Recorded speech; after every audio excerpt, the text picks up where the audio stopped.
Hoy en la conversa está ocurriendo algo que desde que eh, se desde que me permitió Alberto Franceschi conversar con él no había ocurrido. Hay gente que cree que es mucho mejor conversar y debatir, si es que cabe el término de debate, que no es el punto, con gente que piensa exactamente igual que uno. Y yo afortunadamente en todo el tiempo que he estado en los medios de comunicación he hecho exactamente lo contrario. Y siento que por lo menos en mi satisfacción personal está acorde o conteste con el hecho de haber estado o de hacer, por ejemplo, un programa diario con Eomar Hernández, que no piensa para nada igual que yo en la gran mayoría de las cosas, por lo menos en los detalles, y así en otros muchos casos más.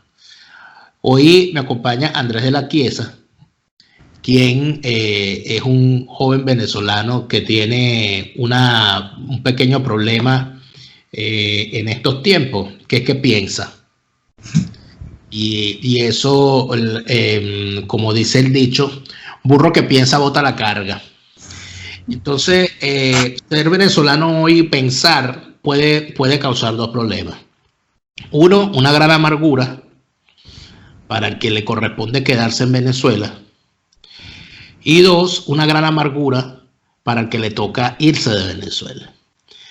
Es tu caso, Andrés de la Chiesa, no estás en Venezuela en este momento. Bienvenido a la conversa. No, muchas gracias a ti por darme este espacio. Tú te encuentras en este momento en Argentina, entiendo. En Argentina. Hace ya que bastantes años, 7 años. Pero yo solía ir a Venezuela hasta 2014 más o menos. Ok, pero estás radicado ya desde hace 7 años. Estoy radicado acá desde hace 7 años. O sea que tienes suficiente, digamos, tiempo como para poder explicar lo que has visto claro. en la Argentina. Pero entonces aquí estamos cayendo en algo que es para lo cual nos hemos reunido hoy, que es para preguntarnos qué es lo que está pasando, porque fíjate que uno que vive aquí en Europa, las preocupaciones de uno en determinados momentos, por ejemplo a principios de este año, una noticia de cabecera de los principales noticieros un día, aquí en Alemania, fue la movilización de una cuadrilla de bomberos para rescatar a una rata atrapada en una alcantarilla, en la tapa de una alcantarilla, porque una niña había visto a la rata atrapada en la tapa de la alcantarilla y la niña llamó a los bomberos para que la rescataran, y la rescataron. Eso puede ocurrir aquí en Europa, pero el día siguiente o unos meses después, la noticia puede ser que anda un loco empujando gente en las estaciones del tren para lanzarlas a los rieles. De repente otro día la noticia puede ser que se ha hecho una gran manifestación por la defensa del medio ambiente por parte de jóvenes escolares. Sí. Y de repente el lunes la noticia es que un loco intentó entrar a una sinagoga para asesinar a 80 personas, fracasando y matando a los que tenía a su alrededor y sobreviviendo para contarlo. Pero cuando se ve para Latinoamérica, sin ánimo de decir que las desgracias de aquí son más bonitas que las de allá, ni una cosa ni la otra, pero cuando uno abre el periódico para ver el acontecer de América Latina, te encuentras siempre las mismas palabras: desigualdad, lucha contra la pobreza, protestas callejeras, represión, damnificados, presos políticos. Entonces la gran pregunta es, ¿qué es lo que está pasando en América Latina y por qué este círculo vicioso de titulares? ¿Por qué producimos desde América Latina siempre lo mismo? O sea, ¿por qué estamos siempre en lo mismo? ¿Por qué estamos dando vueltas permanentemente sobre el mismo eje? Mira, yo creo que en primer lugar el problema que tiene ahora Latinoamérica es el problema que ha tenido siempre. Un problema de gobernabilidad, no es nada nuevo. Hoy en día sucede, por supuesto, que gracias a la eficacia de los medios de comunicación y que todos estamos interconectados, se nota mucho más. Y es mucho más fácil también articular a gran escala este tipo de cuestiones. ¿Okay? en el caso particular de lo que está sucediendo, por ejemplo, en Ecuador, lo que está sucediendo en Chile, lo que está sucediendo en Argentina, yo, a mi modo de ver o a mi juicio, no lo veo como una explosión social que nace de una necesidad de enfrentarse directamente con el Estado, con el gobierno, porque no se están respondiendo a distintos requerimientos que tienen años y qué sé yo. No, yo creo que acá hay una cuestión ideológica y doctrinaria muy específica, bien organizada y que viene de hace tiempo. ¿Okay? Latinoamérica tiene además la particularidad de que es un caldo de cultivo muy sencillo, muy fácil para quienes quieren instar a la rebelión, al reaccionarismo, a la anarquía, sea del lado que sea. Acá en Argentina, hace casi 100 años, hubo una semana famosísima que fue la Semana Trágica, en donde grupos de ultraizquierda anarquistas iban y se echaban plomo con grupos de ultraderecha. Hoy en día no sucede, excepto en el caso de los ultras que se ven en Cataluña, que haya grupos de ultraderecha luchando contra grupos de izquierda. Pero sí se ve en las manifestaciones en Chile, acá en Argentina, que hubo ayer en la Embajada de Chile, o en Ecuador, gente con los estandartes, con la hoja y el martillo, con la cara de Stalin, con la cara del Che Guevara y qué sé yo. Entonces ahí lo que se nota, por un lado, es hay una movilización con un pensamiento de base, con una doctrina de base que está interesada en generar ingobernabilidad. La pregunta es, ¿esa ingobernabilidad que se está generando es algo que está trazado, que está organizado o que se está aprovechando en base a una circunstancia específica que puede ser un descontento? Eso es lo que creo que deberíamos poder responder o tratar de responder el día de hoy, ¿no? Fundamentalmente porque, bueno, hace unos días se hablaba, hoy en día que tanto la gente se mueve tanto por redes sociales, Twitter sobre todo, un hilo que se hizo famosísimo sobre el famoso Grupo de Puebla, ¿no? Como una respuesta al Grupo de Lima y del Foro de Sao Paulo, que el Foro de Sao Paulo no es nada nuevo, el Foro de Sao Paulo tiene décadas en este tema. Y una reorganización de la izquierda internacional, particularmente en Sudamérica, bueno, toda América, porque es de México para abajo, para retomar el poder como sea. Y si es necesario instar a la rebelión para obtener ese poder, se hace. Ciertamente hay cosas que a mí me llaman mucho la atención. Por ejemplo, el caso de Chile, donde se han visto las revueltas y las movilizaciones más violentas, desproporcionadas, por el aumento en el pasaje de 30 pesos del metro, ¿no?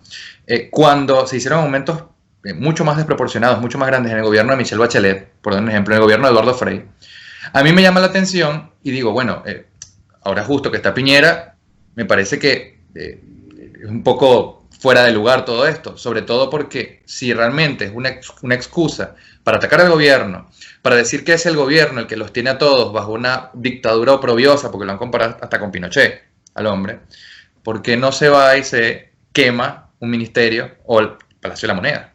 No, fueron a quemar el metro, 77 estaciones de las 140 y pico que hay en Santiago de Chile. Fueron a quemar edificios completos, fueron a saquear. O sea, aires de Caracazo a full. Entonces yo no puedo entender cómo, habiendo gente que quizás tiene una queja legítima en su relación con el papel que tiene que cumplir el Estado de servicio, de generar un bienestar hacia la sociedad, hace ese tipo de cosas. ¿Cómo se puede justificar eso? Lo mismo en Ecuador, con Lenín Moreno. Que además Lenín Moreno es un hombre que viene de la izquierda, es un hombre que estuvo al lado de Correa. Pero al mismo tiempo uno ve que quien insta ese tipo de manifestaciones es Rafael Correa. Y por otro lado tienes a Diosdado Cabello o a Nicolás Maduro festejando todo esto. Ayer te decía, en la Embajada de Chile veías acá grupos anarquistas que atacaron, violentaron, hirieron a periodistas de distintos canales de televisión y los atacaban de ser canales burgueses. O sea, se está dando dentro de todos estos movimientos, además, un uso del lenguaje que yo creo que no se veía en Latinoamérica desde, no sé si decirte, la Guerra Fría, pero es un uso combativo, es un uso beligerante de buenos contra malos, ¿no? Es esa visión maniqueísta de nosotros tenemos la verdad absoluta, nosotros que estamos de este lado somos la izquierda revolucionaria, porque además se identifican como revolucionarios, sean anarquistas, sean socialistas, trotskistas o lo que tú quieras, y ustedes son el enemigo, y lo que tenemos que hacer nosotros acá es acabar con esto como de lugar. Y y lo escuchaba ayer, todos estos medios de transporte que fueron destruidos y qué sé yo, esos son medios que le facilitan la vida a la burguesía, a la clase media, que son el ejemplo más claro de la burguesía. Nosotros los pobres no utilizamos ese tipo de cosas. Una falacia absoluta. Porque además quienes están en estas manifestaciones no son gente que venga del barrio. No son gente que salga de las villas miseria, como le llaman acá. Es gente de clase media y clase media alta, con conciencia social, porque algunos los conozco porque hasta estudiaron conmigo acá, que salen y hacen destrozos. ¿Eso quién le va a salir caro? ¿Al gobierno o a los contribuyentes? Son muchas cosas que, digamos, me llaman mucho la atención y yo creo que es bastante peligroso, porque lo que puede suceder acá, sumándole ahora que Evo Morales está negando los resultados, allá sucedió una cosa oscurísima en Bolivia el día de ayer, y ahorita seguro la vamos a charlar. Es interesante porque parece que se está reconfigurando de nuevo, se está reorganizando la izquierda, ya que en Argentina se habla de la victoria definitiva de Alberto Fernández, el regreso de Cristina, el kirchnerismo, al poder, incluso sin un balotaje, en una primera vuelta. ¿Y cómo afectaría eso a Venezuela, ¿no? O sea, no es descabellado pensar que Venezuela, la dictadura venezolana, tenga la capacidad y los motivos para influir externamente, para poner plata en cuestiones netamente geopolíticas que evidentemente la van a terminar beneficiando, sobre todo cuando en los últimos meses se vio, por más que uno se dé cuenta de la suavidad, de la simpleza con que se manejó la oposición en Venezuela, se dio un ahogamiento de distintos países que tuvieron posturas muy firmes, sobre todo el Grupo de Lima. Entonces yo soy de los que particularmente creo, confío, estoy seguro de que acá hay algo detrás, ¿okay? No es una cosa fortuita, no es una cosa que vino de la nada. El problema es cuando tú dices que hay algo detrás, ¿qué crees tú que hay detrás? Yo creo que atrás hay una decisión política clara que tiene la plata de los venezolanos y la dirigencia de los cubanos. ¿Pero cuál plata? ¿Cuál plata si Venezuela está quebrada? No, Venezuela está quebrada para ciertas cosas.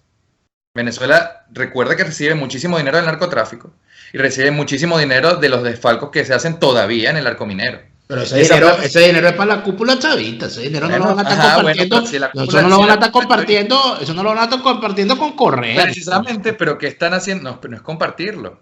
Es una decisión geopolítica que a ellos les permite mantenerse en el poder.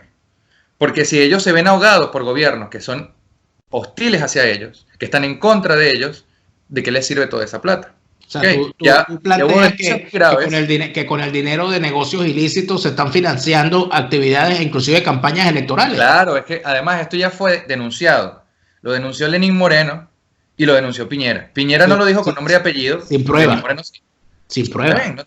No, a ver, ellos tienen sus elementos de inteligencia. Evidentemente. Pero el problema es, fíjate, que es que a donde quiero llegar. Antes de que lo que nos están viendo empiece a mentarme la madre, porque yo que estoy defendiendo, es que el planteamiento es el siguiente: si se tiene constancia de eso, si se tiene constancia de que el régimen venezolano está financiando actividades delictivas contra la democracia en otros países, eso es causal suficiente para acciones directas de los países que se sienten agredidos. Absolutamente. Si tienen la prueba, ¿por qué no la cuentan? Eso es lo que yo iba a decir ahora. Yo creo que acá lo más peligroso no es lo que está haciendo la izquierda armándose, organizándose, porque la izquierda siempre ha sido internacionalista y siempre ha tenido expectativas de poder a gran escala. Lo hizo la Unión Soviética era expansionista, y la misma Cuba, de toda la vida. ¿Cuál es el problema? Las otras visiones políticas, particularmente la derecha, sea liberal, conservadora, como tú le quieres decir, e incluso los independientes, no han tenido la capacidad ni la visión estadista para organizarse y prever esto. Y aún peor, no han tenido la capacidad de denunciarlo. Ese es el gran problema. No se han articulado, más allá del Grupo de Lima y sus proclamas y sus denuncias, y decimos con empeño y con fuerza que estamos en contra de lo que está pasando en Venezuela, no se han organizado. Bueno, y ahora el gran error, si arrancamos por allí, es que el Grupo de Lima es un grupo de mandatarios en ejercicio, de gobiernos. Cuando vemos a esta gente del Grupo de Puebla, o del Foro de Sao Paulo, estamos hablando de una asociación para delinquir, obviamente, pero de gente que está la mayoría fuera del poder. Pero tienes presidenciables, porque por ejemplo, ahora pero gente que está fuera del poder. Claro, pero lo que me estoy refiriendo es que no ha habido nunca en la historia de América Latina una asociación de personas buscando la libertad, buscando las libertades económicas, buscando de la defensa de la reducción del intervencionismo estatal y del estatismo. Nunca ha habido una alianza de ese tipo en América Latina. ¿Por qué? ¿Por qué? Y no solo en América Latina, tampoco internamente. Y eso es lo que yo siempre le critico al liberalismo en lo particular, porque el problema del liberalismo es que se ha quedado en lo economicista. Ha considerado que las soluciones para todos los problemas de un país están en la parte económica. Y no se ha percatado, cosa que sí ha hecho la izquierda, desde Gramsci en adelante, de que la cultura es lo que termina transformando los esquemas mentales de la gente. Por eso es que tú te vas a una universidad, incluso privada, no digo pública, público-privada, tú te vas a la Complutense de Madrid, que es una universidad que te cobra 7.000 euros por un posgrado, y tú vas a ver que los profesores, todos, o la gran mayoría, tienen una mentalidad muy determinada que es de izquierda. Algunos serán anarquistas, otros serán progresistas, otros serán socialistas, lo que tú quieras.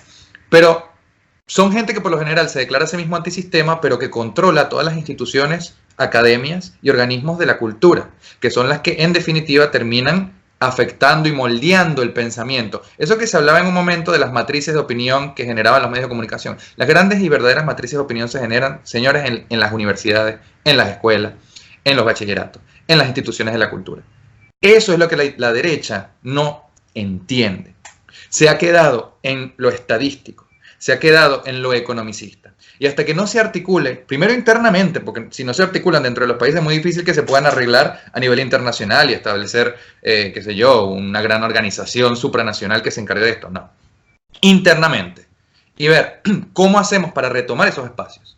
Cómo hacemos para volver a la universidad. Para que dentro de, en el caso de Venezuela, en la Universidad Central de Venezuela, o en la Universidad Simón Bolívar, o en la Universidad de los Andes, la derecha, liberal, conservadora, como tú quieras, u otra propuesta política, tenga la posibilidad de ganar unas elecciones. ¿Qué es lo que se ve, por ejemplo, en las elecciones de la Universidad Central? Ganan progresistas, pero siguen siendo socialistas. Ganan partidos como Voluntad Popular, gana incluso Acción Democrática, siguen siendo socialistas. No gana un movimiento liberal. No gana un movimiento de derecha. Pero ¿qué movimiento liberal y qué movimiento de derecha puede ganar en una universidad que es de izquierda? Para empezar por allí. Mira, yo, y lo digo como eusebista, que su primer voto fue a los 17 años y yo voté por bandera roja. No porque yo fuese bandera roja, sino porque el candidato principal de bandera roja en ese entonces era familiar de una muchacha que estudiaba conmigo y este muchacho, este es el pana, y votamos por el tipo, y el tipo de bandera roja. Pero cuando tú revisas a todos los demás, ¿verdad?, que estaban allí, bueno, pero que todo el mundo era, bueno, bandera roja, bandera un poquito más roja, bandera ultra roja. Sí. No había manera. Es por cierto, que el tipo, tengo que decir el nombre, por el tipo que yo voté, porque el tipo ahora está en Primero Justicia. Bueno. Este sujeto, apellido Farías, Félix Farías, era el candidato. Y entonces allí donde tú ves una cosa, que es algo que llama mucho la atención. Para abundar en lo que estás planteando sobre los planteamientos distintos a la izquierda. En Venezuela es muy fácil, sumamente fácil, bueno, sencillo cambiarse de partido. Por la simple y sencilla razón de que no hay una diferencia, todos están en el mismo espectro. Por esa razón es que tú puedes ver como un muchacho de 25 años que esté en la política desde el movimiento estudiantil puede tranquilamente mostrar en su currículo 3 partidos.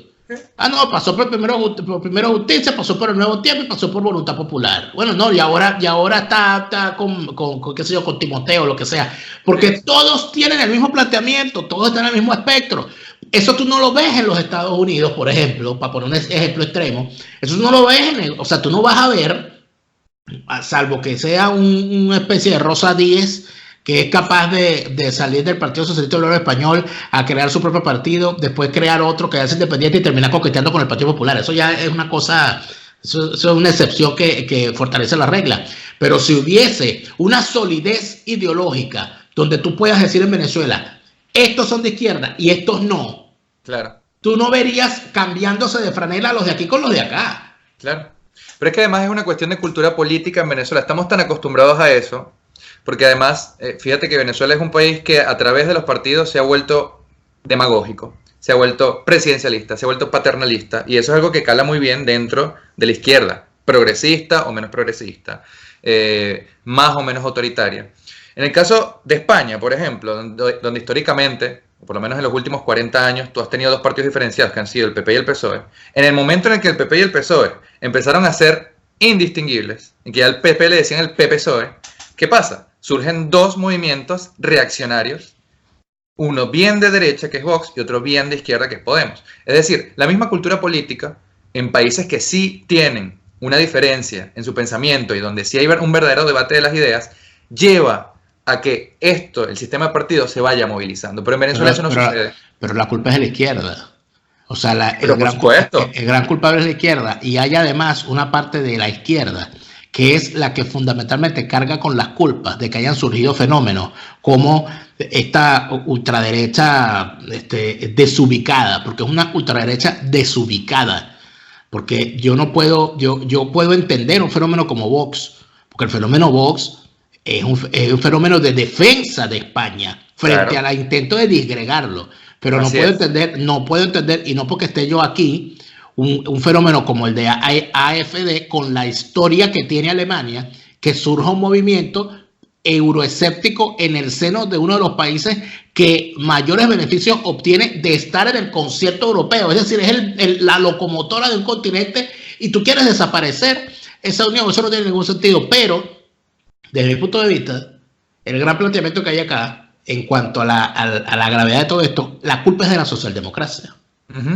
Porque la depauperación ideológica, la mimetización con esa agenda progre de la socialdemocracia, aliándose con sus enemigos naturales, porque los enemigos naturales de la socialdemocracia no son los socialcristianos ni los movimientos liberales. Los enemigos fundamentales de la socialdemocracia son los comunistas, que siempre han renegado a los socialdemócratas.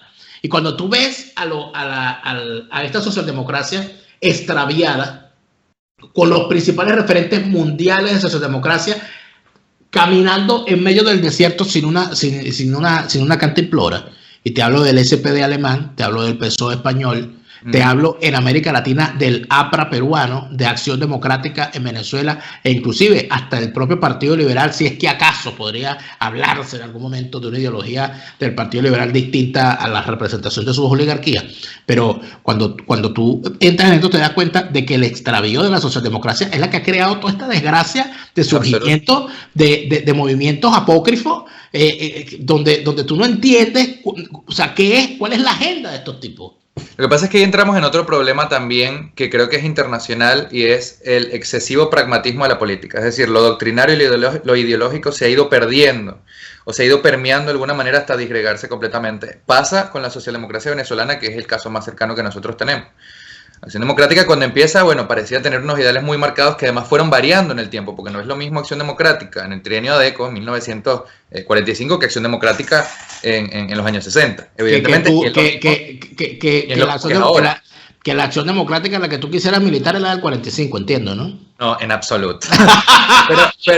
Pero hay una cosa que acá se está olvidando también, es que cuando fue la famosa Tercera Internacional, el famoso Congreso de la Tercera Internacional, la socialdemocracia decidió adoptar el discurso del marxismo-leninismo. Eso muy poca gente lo sabe. Discursivamente decidió adoptarlo. Y los únicos lugares en América Latina, curiosamente, y tú sabes perfectamente que yo no me identifico en lo más absoluto con Acción Democrática, en donde no se siguió esa decisión, fue en Perú, con Aya de la Torre, y en Venezuela, con Rómulo Betancourt. Porque eran partidos previos, porque tanto el APRA como Acción Democrática... también es una cuestión de la personalidad de cada uno, evidentemente. No, pero aparte de eso, que es que tanto el APRA como Acción Democrática tenían unos planteamientos doctrinarios lo suficientemente claros, al punto de que no necesitaban buscar doctrinas de repuesto, doctrinas de sustitución, porque tenían las propias. El asunto está que cuando tú te echas una revisadita al planteamiento de estos partidos, todavía Acción Democrática habla o tiene en su planteamiento que es un partido antiimperialista, antifeudal, sí, pero son los mismos planteamientos que en 1945, e incluso los mismos planteamientos que cuando sacaron el plan de Barranquilla en el 36. O sea, son cosas que yo diría son anacrónicas, ¿ok? Y mucha gente que milita hoy en día en Acción Democrática todavía piensa de esa manera. Está influenciada y se deja permear por un pensamiento anacrónico incluso dentro de ese partido. Porque por un lado están esos, que son los autodenominados idealistas, que para mí son fanáticos, y por otro lado están los guabinosos y los que hacen guisos y todas las cuestiones. El problema acá ha sido ese. Los partidos abandonaron completamente sus posiciones ideológicas. En Venezuela lo vivimos claramente con lo que fue el chiripero y con la gran traición a Copey. Esa cuestión creó además una crisis dentro de los propios partidos. Y los únicos que han sabido mantener en todo este tiempo una postura ideológica clara, una postura ideológica que nos ha terminado destruyendo a todos, ha sido la izquierda más revolucionaria. Lo vimos con Chávez y con la logia que durante los años 70 y 80 fue conspirando para llegar al poder en su momento, y lo estamos viendo acá. El Foro de Sao Paulo, cuando se fundó, ninguno de los que estaba ahí era presidente. El único presidencial era Chávez.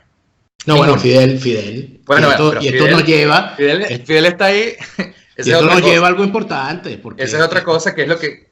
Fidel fue el gran auspiciador del Foro de Sao Paulo en la sombra.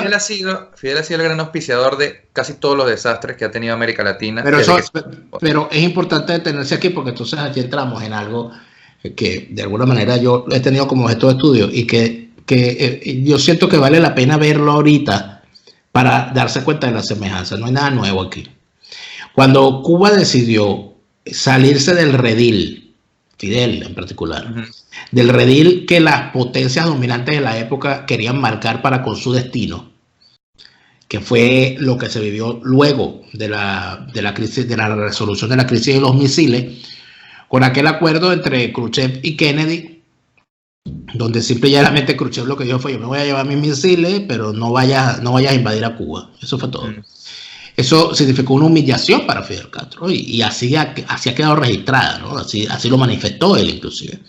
Y esa humillación entonces se convierte hasta el año 75, cuando hubo una reconciliación con la Unión Soviética, en una ruptura elegante con los lineamientos de la Unión Soviética. Porque la Unión Soviética no era partidaria ni de la promoción de la guerra de guerrillas ni de la política de exportación de la revolución. Así es. Porque el pacto era: quédate tranquilo, Cuba, con nosotros, dentro del pacto de Varsovia y dentro de todo los beneficios que te da estar en la órbita, pero no promuevas nada. O sea, y eso Cuba nunca lo respetó. Hasta el año 75, cuando cambió sus técnicas. Y se puede verificar que, por supuesto, porque había un gran negocio de por medio, porque a todos los comunistas les encanta un gran negocio, y ese gran negocio fue la guerra de Angola, en la que Fidel Castro vendió más esclavos negros y mulatos de los que los españoles vendieron en Cuba en toda la historia. 400.000 personas negras y mulatas que fueron enviadas a la guerra de Angola para guardarle las espaldas al intervencionismo soviético en las guerras africanas. Cuando tú ves todo eso, hay otro asunto particular, que Fidel Castro le sirvió muy bien desviar la atención promoviendo estos movimientos guerrilleros, sí, este foquismo, sí, ¿verdad? Para desviar la atención de ellos, para que vean que el problema está en Centroamérica, no en Cuba. El problema está en Colombia, no en Cuba. El problema está por allá, no está por aquí. Y eso yo creo que se está repitiendo ahorita. Sí, es que, mira, yo creo que a Cuba se le ha subestimado terriblemente, a la figura de Fidel Castro o de Raúl o incluso de Díaz-Canel se les ha subestimado históricamente de una forma que yo no puedo entender. Curiosamente, y esto me cuesta decirlo, una de las personas que no lo subestimó en su momento fue Betancourt. ¿Pero por qué no lo hizo? Esta es una anécdota que a mí me refirió personalmente Martín Márquez Áñez Jr., el hijo de Martín Márquez Áñez, que era el director del CIFA. Resulta que cuando, tú sabrás que en su momento a Cuba se le enviaron armas para la batalla de Mafo en el año 58 desde Venezuela, a través de la gestión de Wolfgang Larrazábal. Se tenía una idea muy distinta, aunque yo difiero de eso, ¿no? Supuestamente una idea muy distinta de lo que representaba Fidel Castro. Él no se había declarado a sí mismo como marxista y toda la cuestión, y en Venezuela de hecho hubo una campaña que se llamaba Un Bolívar para la Sierra. Claro. Okay, que era para recolectar armas para lo que fue la batalla de Mafo, que fue la batalla definitiva con la cual entra la ONU. Ahora. Campaña que la hizo Acción Democrática, por cierto. Sí, lo hizo Acción Democrática. Y el Partido Comunista también. Acción Democrática fundamentalmente. Sí, que no lo estoy poniendo en duda. Porque me lo confesó quien lo hizo, que fue Domingo Alberto Rangel. Bueno, para que tú veas. ¿Qué sucede? Cuando ya Rómulo Betancourt empieza con toda esta cuestión de la doctrina Betancourt y qué sé yo, él envía a Martín Márquez Áñez a Cuba, para que le pregunte al señor Castro, mire, ¿qué piensa hacer usted? ¿Usted va a llamar a elecciones o no va a llamar a elecciones? Y Fidel Castro, encabritado completamente, le dice, se me para firme, yo soy el comandante en jefe de las Fuerzas Armadas de este país, usted es un militar, y se queda ahí. Lo tuvo 8 horas, esto me lo refiere a su hijo, 8 horas parado. Y le dice, en un momento, cuando pasa todo ese tiempo, y que lo increpó y lo insultó y le dijo un montón de cosas, tiene 5 minutos para irse de Cuba o está fusilado. Cuando él vuelve a Venezuela y se encuentra de vuelta con Betancourt, le dice, mire presidente, nosotros cometimos un error histórico al apoyar a ese hombre porque ese hombre es un psicópata. Entonces, ya desde ese momento te das cuenta, yo diría que ese es el punto bisagra, ¿no? En donde empieza la enemistad entre unos y otros, pero no se puede dejar de lado lo que tú comentas. Acción Democrática apoyó profundamente en 1958 y en 1959 todo lo que fue la campaña de la Sierra Maestra y todo lo que se hizo ahí. Ahora, lo que es súper evidente y que es claro, notorio y que está documentado ha sido el constante intervencionismo de Fidel Castro a lo largo de la historia de Venezuela, desde 1960 en adelante, con todo lo que fueron los movimientos guerrilleros. Yo tengo, como tú sabes, un podcast que se llama La Palabra Compartida, donde ya he hecho, desde hace varios meses, vengo haciendo un trabajo sobre la guerrilla en Venezuela, el surgimiento de la guerrilla en el periodo de alta intensidad, que es desde el 58 hasta el 67. Y ahí se ve, y ahí uno puede ir atando los cabos, puede ir armando el rompecabezas de cómo el intervencionismo cubano se va metiendo y va permeando en todas las instituciones y dentro de la universidad y en los movimientos, el MIR, el PC y todo lo que surgió de allí. Incluso gente dentro de Acción Democrática, que después vino una gran ruptura. Gente dentro de URD, que después también vino una gran ruptura. Así es. Entonces, es muy interesante esto y es más interesante aún si uno ve dónde terminó esa gente. Si uno ve cómo se conformaron las logias. Ahí está el famoso libro de Thais Peñalver, que más allá de lo de Thais, eso desde hace mucho tiempo que se viene hablando, porque Manuel Camero en su momento habló de eso, de la logia de MBR 200 y de otras más, y de cómo desde un inicio, a través de hombres como Douglas Bravo y Rodríguez Araque, se educaba a muchachos en edad escolar para que tuvieran un pensamiento comunista, radical, y que después empezaran a meterse en los altos estamentos o buscar la posibilidad de entrar dentro de la política venezolana. Y en Venezuela... O inclusive hubo digamos que la labor principal de la izquierda insurgente o post-insurgente fue infiltrar las Fuerzas Armadas metiendo a sus muchachos. A eso iba. Allí lo lograron varios. Ahí lo logró. Venezuela es un país militar. José Vicente Rangel metió a su hijo en las Fuerzas Armadas, que luego se retiró porque no sirvió no sirve para nada en realidad, y tampoco sirve para ser militar, el famoso Papi. El Laureano Torrealba, dirigente de comunista, metió a su hijo Chugo Torrealba en el ejército, también se tuvo que retirar porque tampoco sirvió para eso. Y otros muchos más, o sea, hubo unos que sí lo lograron. Y que se quedaron dentro de la Fuerza Armada. O sea, que la infiltración fue larga, fue constante, fue sostenida. Ahí está la cuestión, Daniel. La izquierda tiene la capacidad estadista de ver a futuro. Ellos son pacientes. Ellos dicen, bueno, no se pudo de esta manera, no pudimos con la insurgencia armada. Vamos a probar la conspiración, vamos a probar la infiltración. Y eventualmente eso rindió frutos. Y los demás no han querido verlo. Yo me he enfrentado esta semana a una cantidad de gente, yo hablándoles de estos temas, que me han dicho que yo soy un conspiranoico, casi que me ven con el papel aluminio en la cabeza y las antenitas. Pero es que no es así. Uno necesita únicamente estudiar la historia de Venezuela porque la historia es una continuidad, no son cosas fragmentarias. Y para empezar, tienes un problema cuando atas los cabos, es un problema fundamental, que es que la gran mayoría de los que andan jugando para el enemigo no lo ocultan, lo dicen públicamente. Peor son los que juegan para el enemigo y no lo saben. Eso me parece mucho más peligroso. Pero ¿a qué quiero yo llegar con esto? Que no es fortuito lo que está pasando. Cuba está entrando ahorita otra vez en el periodo especial. ¿Ok? Eso no es ninguna tontería. Y está entrando en el periodo especial porque evidentemente Venezuela no tiene cómo mantenerlo como lo ha venido haciendo durante los últimos años. Cuba no, los pobres cubanos. Bueno, los pobres cubanos. Obviamente la élite política cubana nunca tendrán periodo especial. Exactamente. El periodo especial que vivieron después de que la Unión Soviética los dejó con las patas al aire, exactamente está pasando ahorita que Venezuela no los puede seguir subsidiando. Entonces, Cuba entra en periodo especial. Se reúne el Grupo de Puebla. Hay una reunión del Foro de Sao Paulo que en un momento se juntaron en Caracas. Y empieza todo esto. O sea, como muy casual, ¿verdad? No, es que es una cuestión de atar cabos, porque además las exigencias que tú ves que tienen los que están armando, porque ellos creen que son revolucionarios, además creen que están cambiando el mundo, ¿no? Los que están armando todos estos desmanes, estos desfalcos en Ecuador, en Chile, en Argentina, en Bolivia, quién sabe qué irá a pasar ahora, porque bueno, como sabrás, el tipo no acepta la segunda vuelta, pararon el conteo de votos en un momento y el día siguiente de repente, a pesar de que iban a balotaje, Evo Morales era el ganador. ¿Quién sabe qué va a pasar allí? Se ve en Cataluña, con el independentismo catalán, que también tiene una postura muy clara y una ideología muy clara, y ha desobedecido fehacientemente la Constitución española. Entonces, no es casual, todo está sucediendo al mismo tiempo. ¿Cómo se puede explicar? Por ejemplo, esto se lo escuchaba esta mañana a un amigo chileno, que algo que supuestamente es fortuito, como es el incendio de las estaciones y de los vagones de tren en Chile, se hiciera todo al mismo tiempo, en lugares muy distantes y con materiales especiales que sirven para quemar algo que, digamos, está construido con un material muy resistente, como son los vagones de los trenes o las mismas estaciones. Las estaciones se derritieron. Una cosa que no tiene ningún sentido, no tiene ninguna explicación, más allá de hablar de una articulación política detrás. A mí no me gusta llamarlo conspiración, aunque lo es, porque la gente directamente ya lo ve con malos ojos.